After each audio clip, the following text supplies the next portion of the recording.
Hola chicos, bienvenidos. Hoy vamos a trabajar en el módulo número 11 con el tema cuadriláteros. Bien, vamos a comenzar explicando cuál es la importancia del estudio de ese tema, ¿no? Bueno, en nuestra vida diaria tenemos diferentes figuras geométricas y los cuadriláteros no pueden estar ausentes en esta vida. Tenemos, por ejemplo, en las pizarras, en los pisos, en las paredes, formas cuadriláteras que son muy útiles, ¿no? Por ejemplo, las losetas de mayólica vienen en formas cuadriláteras. eh, y así, en fin, tenemos un sinnúmero de cosas en la vida que tienen forma de cuadriláteros. Entonces es importante estudiarlo, ¿no? Bien, vamos a comenzar explicando que un cuadrilátero básicamente es un polígono con cuatro lados, cuatro vértices, cuatro ángulos interiores y cuatro ángulos exteriores. Esta es su definición más sencilla. Como podemos observar en la figura, vamos a ponerle por acá ABCD. Entonces tenemos un cuadrilátero ABCD, ¿sí? Cuatro lados, donde A, B, C y D son sus vértices. Y tenemos los ángulos interiores, que serían el ángulo A, el ángulo B, C y D. Del mismo modo, al prolongar sus lados adecuadamente, prolongamos por acá, prolongamos acá, prolongamos y obtenemos los ángulos exteriores, que serían el ángulo X, el ángulo Y, el ángulo Z y el ángulo W. Nótese o recuérdese que en el tema anterior de polígonos hemos dicho que en todo polígono sus ángulos interiores y exterior siempre van a sumar 180. Y eso se cumple acá también, ¿sí? Un ángulo interior y un ángulo exterior siempre suman 180. Muy bien. Propiedad fundamental también de los cuadriláteros. La suma de los ángulos internos, en este caso, va a ser igual que la suma de los ángulos externos, ¿ya? Y va a ser igual a 360 grados. Entonces, conclusión, los ángulos internos A, B, C y D suman 360 grados. Y los ángulos exteriores también suman 360 grados. Propiedad de los cuadriláteros, no se olviden.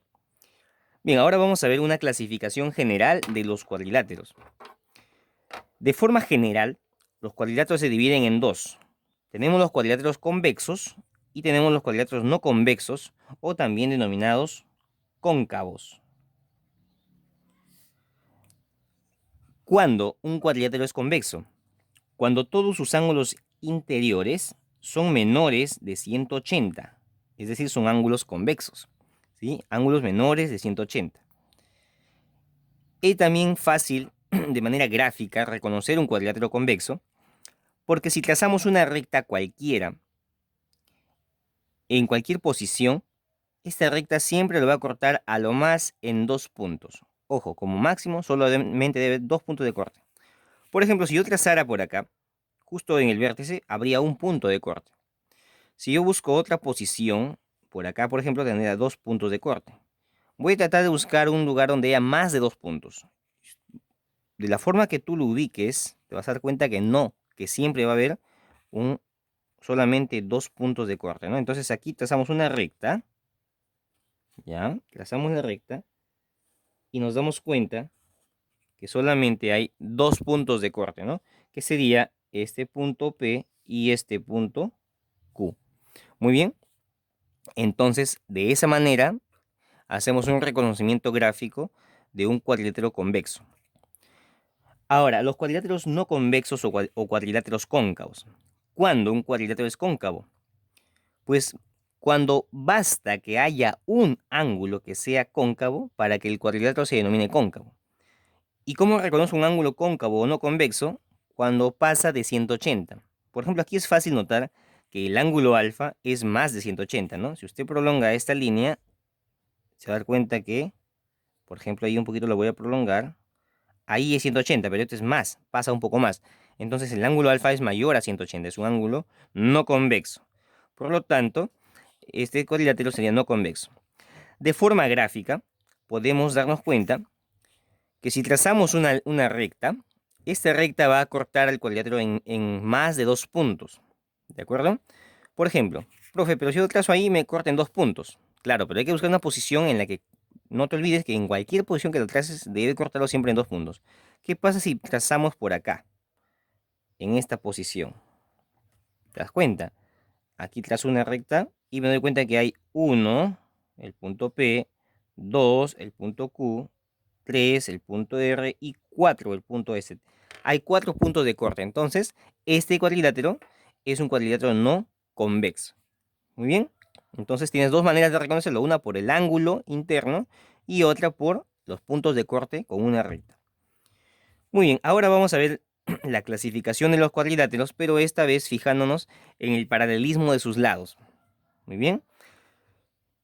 Básicamente tenemos 3 tipos de cuadriláteros. Tenemos los trapezoides, tenemos los trapecios y tenemos los paralelogramos. Vamos viendo el primero. Trapezoide. Son aquellos que no tienen lados opuestos paralelos. Ojo acá, muchachos. Los lados opuestos no son paralelos. Y a su vez tenemos de 2 tipos. Como pueden notar, este lado, este trapezoide que tengo acá, este lado con este lado no son paralelos. Y estos lados de acá tampoco son paralelos. Entonces los lados opuestos no son paralelos. Sin embargo, en este caso, si trazamos las diagonales de este cuadrilátero, nos damos cuenta que la diagonal hace de bisectriz. ¿De acuerdo? Ambas diagonales, la primera diagonal, perdón, hace de bisectriz. La segunda diagonal no, pero la primera sí.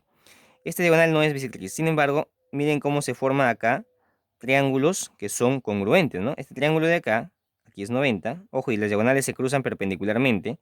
Esa es la característica de un trapezoide simétrico, en el cual nos damos cuenta que por acá tenemos un triángulo alfa, bolita, teta, alfa, bolita, teta. Son triángulos congruentes arriba.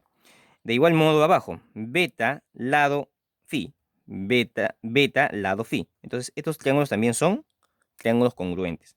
Entonces, esa es la característica de un trapezoide simétrico. El trapezoide simétrico, por su parte, tiene los lados opuestos no paralelos. ¿Sí? Vamos a darle por acá A, B, C, D. Por acá también podemos darle A, B, C, D. Entonces, para ambos cuadriláteros puedo decir lo siguiente, ¿no? El lado AB, el lado AB no es paralelo, así, no es paralelo con su lado opuesto que sería el lado CD. Y lo mismo acá, estos lados opuestos no son paralelos. ¿Qué más? El lado AD, ¿sí? Este lado, no es paralelo con su opuesto, que sería BC. No es paralelo con el lado BC. ¿De acuerdo? Los lados opuestos no son paralelos. Propiedad fundamental para los trapezoides. Bien. Bueno, aquí sí no hay ninguna congruencia de triángulos ni nada, ni irregularidad. ¿Por qué? Porque es un trapezoide asimétrico. Bien, chicos. Vamos ahora con los trapecios. Los trapecios se caracterizan porque van a tener dos lados paralelos, dos lados opuestos, ¿sí? Dos lados opuestos paralelos. A estos lados opuestos paralelos se les va a llamar base. Como podemos ver acá en la figura, tenemos este lado de acá es paralelo con este lado de por acá, ¿sí? Los lados opuestos son paralelos. Y los otros dos lados no son paralelos, ¿de acuerdo? Son lados no paralelos. Lo mismo acá, este lado es paralelo con este lado y estos lados son no paralelos. Muy bien, chicos. Los tipos de trapecio. Bueno, acá tenemos 3 tipos de trapecio, ¿sí? Este es paralelo con este. Bien, a ver. El primero es el trapecio isósceles. El trapecio isósceles se caracteriza porque los lados no paralelos van a ser congruentes, es decir, tienen igual medida, estos dos lados. Además, al trazar las diagonales, estas diagonales van a ser también de igual medida. También tenemos que si por acá mide alfa, ¿sí? Si este ángulo es alfa, no te olvides que por paralelas, estos dos ángulos son conjugados internos y van a sumar 180. Significa que si acá es alfa, lo que queda acá es 180 menos alfa, ¿no? Y entonces me doy cuenta, pues, de que acá en el otro lado, también, si acá es alfa, por acá también es alfa, y obviamente por acá sería 180 menos alfa, lo cual me lleva a concluir que en un trapecio isósceles los ángulos de la base son congruentes. y sus diagonales también son congruentes. Y sus lados no paralelos también son congruentes. Entonces tengo tres maneras de reconocer si un trapecio es isósceles. Una, observando sus ángulos de la base. Dos, observando sus lados no paralelos. Y tres, observando sus diagonales, las cuales deben ser congruentes. Muy bien. Trapecio escaleno. El trapecio escaleno se caracteriza porque sus lados no paralelos son obviamente no congruentes, es decir, de medidas diferentes. Y ahí sí, vamos a tener por acá un ángulo alfa. Y ojo, esto sí es importante. Tal como acá, en este trapecio, en el trapecio que tenemos aquí, en este trapecio escaleno, los lados opuestos, le decía que en el trapecio escaleno, los lados no paralelos son diferentes. Y este ángulo alfa, con este ángulo de la base, van a ser suplementarios, igual que en el caso anterior. Estos ángulos son conjugados internos y van a sumar 180 siempre. Entonces, si acá es alfa, aquí sería 180 menos alfa, es decir, su suplemento. Del mismo modo, en este lado, si le damos beta, aquí será su suplemento 180 menos beta. La cosa es que estos dos ángulos deben sumar siempre 180, ¿no? Esta pareja suma 180 y esta pareja también suma 180. El último trapecio que tenemos es el trapecio rectángulo. Este se caracteriza porque tiene dos ángulos rectos, ¿sí? Ojo que este segmento, este lado, hace a su vez de altura. Viene a ser la altura del trapecio. En los otros dos casos, para hallar la altura hay que trazar a partir de un vértice una perpendicular a la base. Igual acá, ¿no? Trazamos una perpendicular. Esa es la altura. Pero en este caso la altura viene dada por uno de los lados no paralelos, que va a ser justamente el lado en el cual se encuentran los dos ángulos rectos. Bien, también tenemos como la característica principal, bueno, las bases siguen siendo paralelas. Si por acá tienes un ángulo alfa, por acá es su suplemento, como ya vimos acá, alfa 180 menos alfa. Y por acá es 90, 90. Muy bien. Bien, chicos. Vamos a ver las propiedades del trapecio. ¿Cuáles son las propiedades? Pues el trapecio, una de las propiedades principales, por así decirlo, tenemos la mediana o base media y tenemos el segmento que une los puntos medios de las diagonales. La mediana viene a ser la unión de los puntos medios de los lados no paralelos. Es decir, acá tengo estos dos lados no paralelos, ubico sus puntos medios, los uno, y tengo este segmento PQ o X que viene a ser la mediana. Propiedad, chicos, el segmento PQ o base media tiene que ser paralelo a las bases. Si por acá yo le doy A, B, C, T, entonces tiene que ser paralelo a las bases. Basta con indicar que es paralela a una de las bases. Obviamente, en consecuencia, también va a ser paralelo a la segunda base. Entonces, basta que indiquemos que es paralelo a la base AD. De esa manera, ¿sí? No se olviden, la mediana o base media es paralela a las bases. Bien, ¿y cómo calculo su medida? Es muy sencillo. Para calcular la medida de la base media, simplemente vas a sumar las bases y las vas a dividir entre 2. Es la semisuma de las bases. Base menor más base mayor, A más B, sobre 2. Y ahí tienes el cálculo para la base media. Bien, vamos ahora con el segmento que une los puntos medios de las diagonales. Tenemos un trapecio, trazamos las dos diagonales, ubicamos los puntos medios de las diagonales. Aquí el punto P, mitad, mitad, y el punto Q, para acá, mitad, mitad. Entonces, este segmento PQ viene a ser el segmento que une los puntos medios de las dos diagonales. ¿Cuánto mide ese segmento? De manera similar al caso anterior, pero esta vez en vez de ser semisuma es semidiferencia de las bases. Entonces sería base mayor B menos base menor A sobre 2. Así tenemos el cálculo para este segmento. Hay que indicar también que este segmento PQ es paralelo a las bases, ¿no? Si acá tengo el trapecio A, B, C, D, entonces PQ es paralelo a la base AD. Y también obviamente va a ser paralelo a la base BC. Muy bien, chicos. ¿Qué más tenemos por acá? Bueno, vamos a pasar al siguiente caso. Ya hablamos de trapezoides, hablamos de trapecios. Ahora vamos a hablar de paralelogramos. Es importante, es importante estudiar estos cuadriláteros porque estos son bastante usados, ¿sí? Y son de un uso conocido. A ver, ¿qué es un paralelogramo? Son aquellos cuadriláteros, ¿no? De lados opuestos paralelos, 2 a 2, o sea, en parejas. Paralelos y congruentes, dice, ¿no?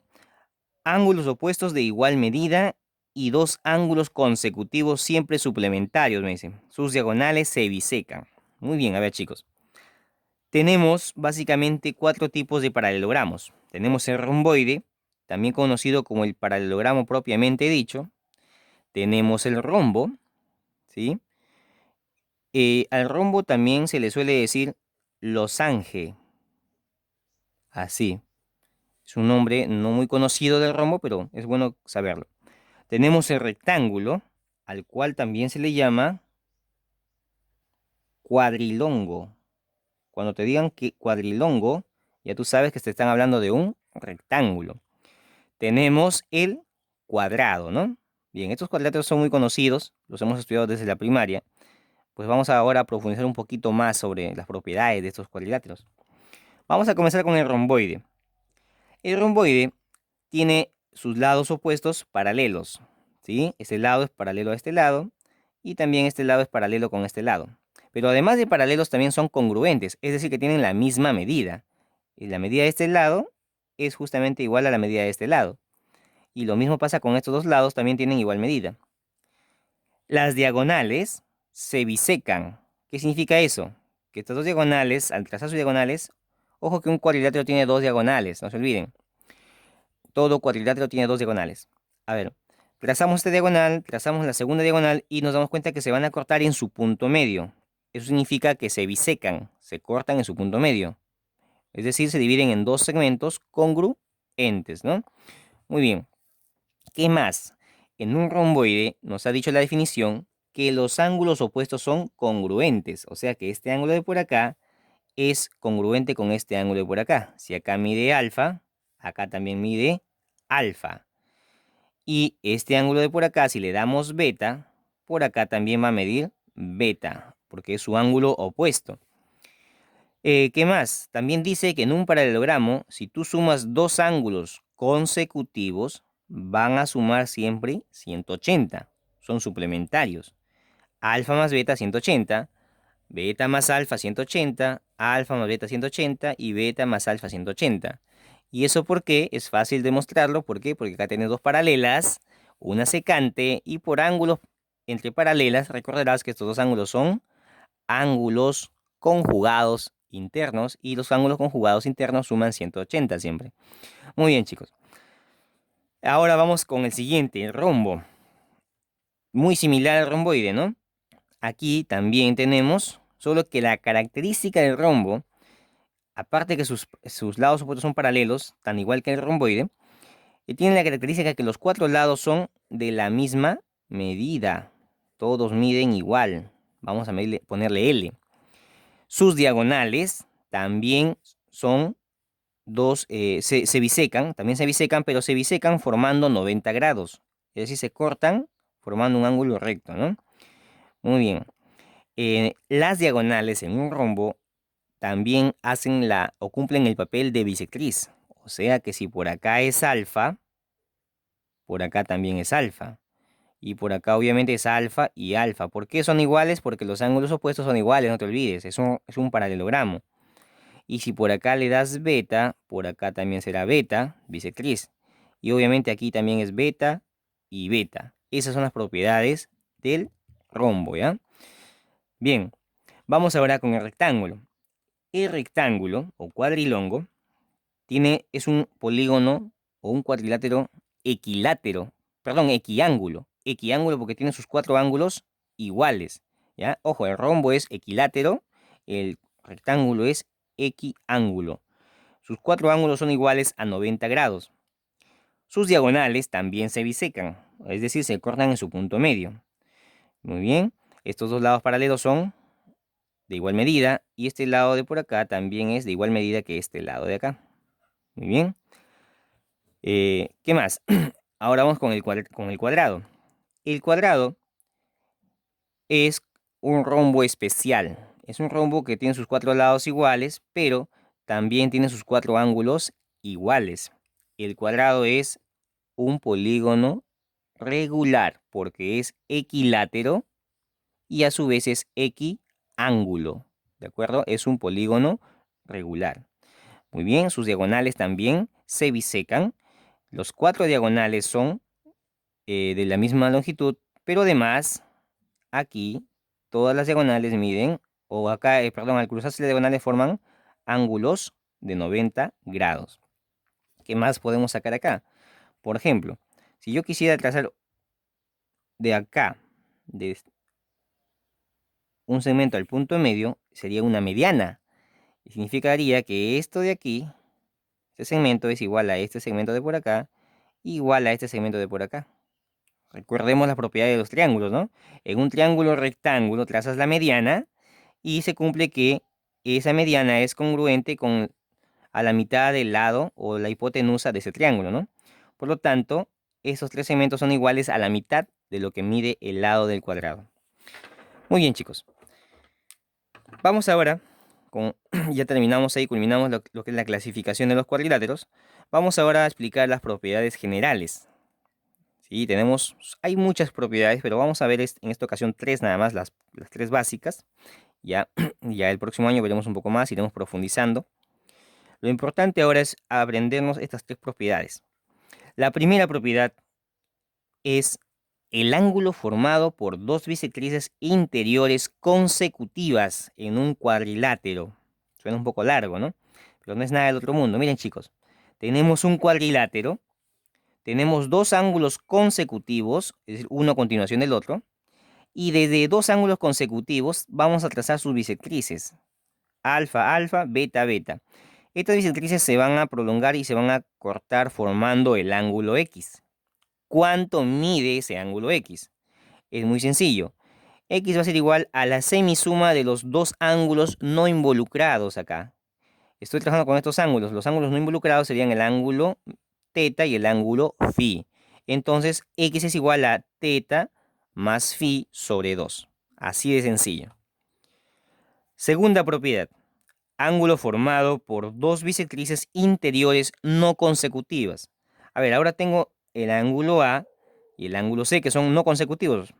Entonces, trazamos bisectrices y forman un ángulo, ojo, el ángulo agudo, el ángulo más pequeño. ¿Ya? El ángulo más pequeño que forman. Este ángulo X es el ángulo formado por las dos bisectrices interiores no consecutivas, ¿no? Entonces, los ángulos no involucrados son teta y phi. Entonces, ¿a qué es igual este ángulo X? Pues muy bien, si acá era la semisuma, acá es la semidiferencia. Teta menos phi sobre 2. Obviamente, el ángulo mayor menos el ángulo menor sobre 2. ¿De acuerdo? Hay que ver que siempre salga positivo. El ángulo no puede ser negativo acá. Bien, y por último, cuadrilátero cóncavo. A ver, tenemos acá el cuadrilátero cóncavo. Esta propiedad ya la hemos visto en triángulos. No sé si la recuerdan, la vimos como en la propiedad del boomerang. ¿Sí? El ángulo X es igual a alfa más beta más gamma, ¿no? Es la suma de los tres ángulos interiores te va a dar el ángulo exterior X. Muy bien, chicos. Ahí culminamos la parte teórica del tema. Vamos a pasar ahora a los ejemplos explicativos para que ustedes puedan comprender de una mejor manera el tema y ver cómo se aplican las propiedades que hemos estudiado, ¿no? Bien, vamos a ver el ejemplo 1. En el ejemplo 1 nos dice calcular X, BC es paralelo a AD. BC paralelo a AD. Al decirnos esto, nos está asegurando que esta figura es un trapecio, ¿de acuerdo? Es un trapecio. Entonces, estos dos lados son paralelos, serían las bases del trapecio. Nos pide calcular X. X está acá en el ángulo. Y tenemos abajo el ángulo de 70. Pues no hay nada más que hacer, esto está sencillo. ¿Qué se cumple en un trapecio? Que estos dos ángulos van a ser suplementarios, señores. Es decir, 70 grados más 2x es igual a 180 grados. Entonces tengo una ecuación sencilla de resolver. 70 va a pasar a restar al lado derecho y me va a quedar lo siguiente. 180 menos 70 te va a dar 110. 2 que está multiplicando a x va a pasar a dividir y me voy a quedar con que x es igual a la mitad de 110, lo cual es 55 grados. Y tenemos la respuesta para x. Bien, vamos con el siguiente ejemplo. Acá nos pide calcular x si ABCD es un trapecio. Aquí tenemos el trapecio ABCD. Mira, tenemos el ángulo x por acá y por acá tenemos un ángulo de 37 grados. De la misma manera que en el problema anterior, observamos que estos dos ángulos están a un mismo lado, ¿sí? Por lo tanto, tú ya sabes que esos ángulos son suplementarios, ¿verdad? Es decir, suman 180. Entonces, x más 37 es igual a 180. Sencillamente, 37 va a pasar a restar y tenemos que x es igual a 180 menos 37, nos va a quedar 143 grados. Y tenemos la respuesta para el problema 2. Vamos ahora con el ejemplo número 3. En el ejemplo número 3 me dice calcular x si BC es paralelo a AD. BC paralelo a AD. Eso me garantiza que esta figura sea un trapecio, ¿verdad? Muy bien. Pero ojo, no solamente es un trapecio isósceles, porque acá tenemos, mira, te dije que una de las formas de reconocer un trapecio isósceles es si es que sus lados no paralelos son congruentes. Y es el caso, ¿no? Este de acá es congruente con este lado. Acá están estas dos bolitas que me están indicando, ¿no? Entonces, profe, cuando eso sucede, los ángulos de la base son congruentes, son de la misma medida. Pero este ángulo lo podemos calcular fácilmente. Mira, tenemos un ángulo exterior, 130. Yo te había dicho que un ángulo exterior y un ángulo interior siempre suman 180. Si acá tiene 130, pues acá va a medir 50. 130 más 50 te da 180. Y como dijimos que estos dos ángulos interiores, los ángulos de la base son congruentes, por acá también va a ser 50 grados. Y ahora ya podemos aplicar la propiedad que hemos aplicado en los problemas anteriores. Estos dos ángulos son suplementarios. X más 50 es igual a 180 grados. Entonces tengo que x es igual a 180, 50 pasa a restar y me va a quedar 130 grados el valor de x. Y marcamos nuestra alternativa, la alternativa A. Muy bien, chicos, vamos a seguir con más ejemplos. Tenemos una batería de ejercicios acá para que ustedes puedan aprender el tema. Así que presten atención, no se descuiden. Vamos con el ejemplo número 4, el cual nos dice calcular x si BC es paralelo a AD. BC paralelo a AD. Estos dos segmentos son paralelos. Entonces se trata de un trapecio, ¿verdad? Se trata de un trapecio. Mira, por acá tenemos una bisectriz interior alfa alfa y por acá otra bisectriz interior beta beta. Son dos bisectrices de ángulos consecutivos y están formando el ángulo X. ¿De qué manera puedo calcular entonces el ángulo X? Mira lo que tenemos acá. Ya tú sabes, esta es una de las últimas propiedades que hemos visto, ¿no?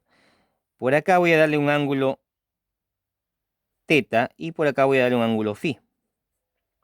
Como es un trapecio, hemos dicho que estos ángulos que están a a un mismo lado son suplementarios. Es decir, que teta más phi es igual a 180 grados. Eso es propiedad.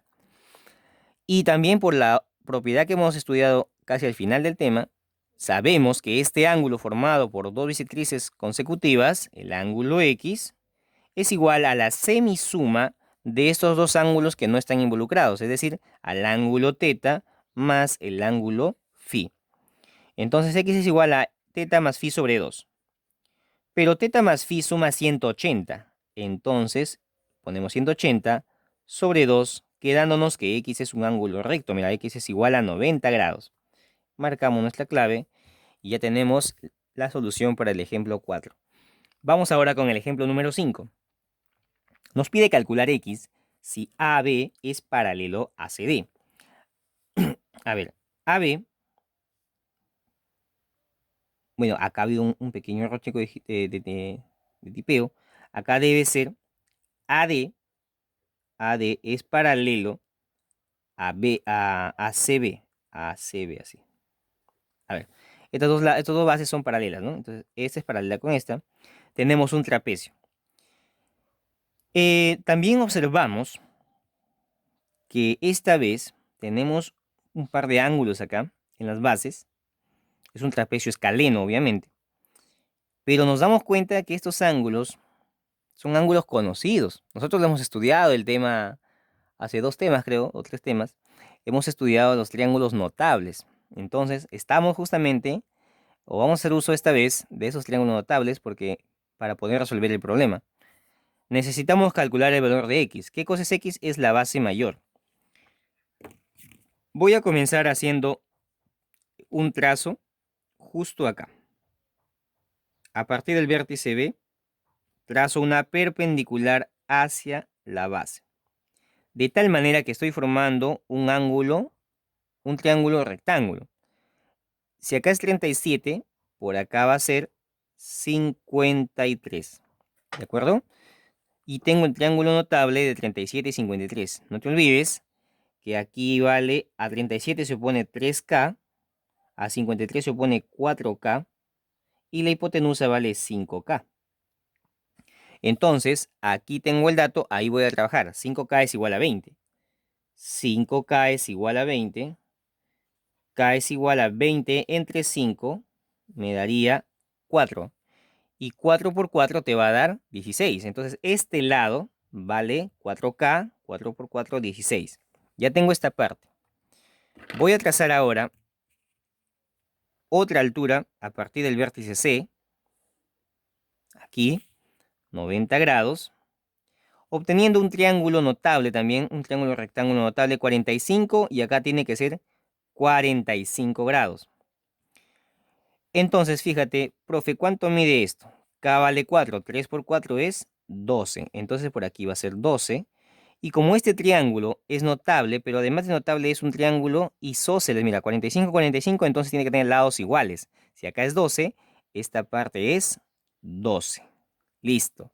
Profe, ¿y este segmento cuánto mide? Este segmento mide, mira, ve, acá tienes 4 ahí arriba, baja nada más. Esto vale 4. Finalmente, x es igual a la suma de estas partes, ¿no? Sería 16 más 4 más 12.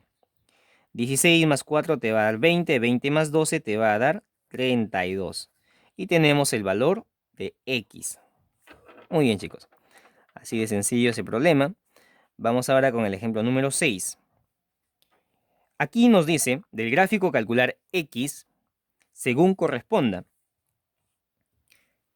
Nos damos cuenta que tenemos un cuadrilátero.